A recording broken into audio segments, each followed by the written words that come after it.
In this video, I am going to show how to fix Switch to Instagram Lite problem. So the first method is download Instagram Lite from Google Play Store. To do that, open the Google Play Store. Then search for Instagram Lite. Download Instagram Lite. Open Instagram Lite, then log into your Instagram account.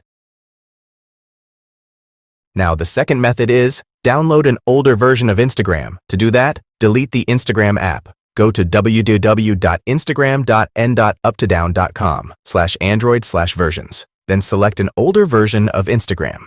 Then select Download to download the APK. Open Instagram and log in to your account.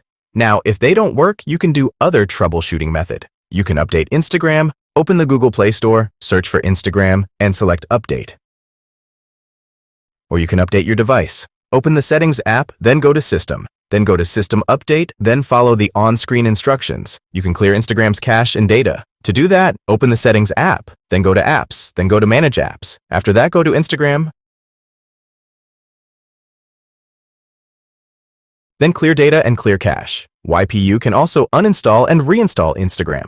So this is how you can fix Switch to Instagram Lite problem.